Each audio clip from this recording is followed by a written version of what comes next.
Israel is being accused of staging a video purporting to show the surrender of Hamas soldiers. The footage on social media shows several dozen men stripped to their underwear. Israeli media says these are Hamas fighters arrested at the Jabalia refugee camp. One man is seen walking towards a soldier and handing over a rifle and handgun. But note here how he's carrying the rifle in his left hand. However, Al Jazeera's verification unit, Sanad, has identified a second take of the same video. The Palestinian man is now holding the rifle in his right hand. And like the first video, he walks forward to place the weapons in front of Israeli soldiers. Let's bring in our correspondent, Alan Fisher. He's joining us live from occupied East Jerusalem. And Alan, another Israeli video raising questions not just around how it's been made, but also how it's depicting its subject. And why is this important? Well, let me show you how the Israeli army is framing this in the Israeli media. Here's a headline from the Times of Israel in the last couple of hours, and it says, Israeli army chief, Hamas rule in Gaza faltering, leaked video shows apparent gunman surrendering. So apparent gunman, even the Times of Israel doesn't exactly take on board everything that the army is saying.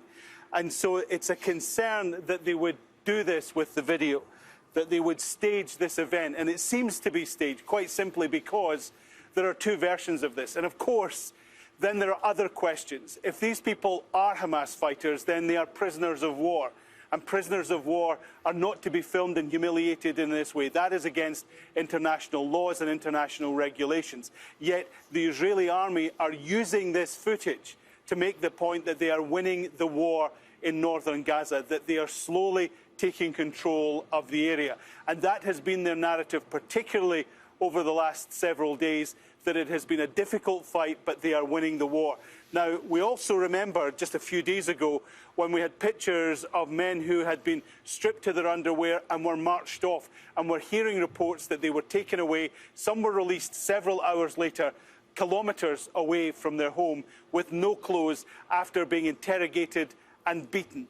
And that, too, has been a concern for human rights organisations, that captives, whether they're from Hamas or whether they're civilians, as many of them were, are being treated in such a way, and this is happening on camera.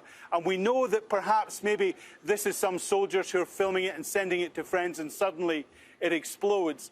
But all soldiers are briefed before war about their obligations under the Geneva Conventions, and filming prisoners in this way is not part of that. But this fits into a narrative as well of what the Israelis have done during the propaganda war. We remember in early November there was a nurse who was allegedly serving in one of the hospitals in Gaza. That was posted by the Israeli government on one of their Arab channels, and people immediately pointed out that the woman spoke in a very odd accent, that she repeated almost verbatim a number of Israeli army and Israeli government talking points about Hamas being in the hospital. And for someone who was dealing with those who'd been injured in Gaza, she was wearing a spotless white coat, and that's not something we've seen.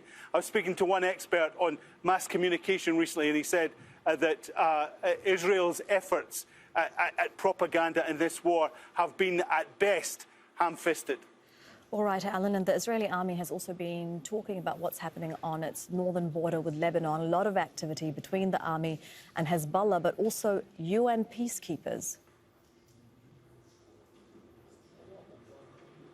Just in the last hour, we're hearing that there has been a heavy bombardment just across the border in southern Lebanon.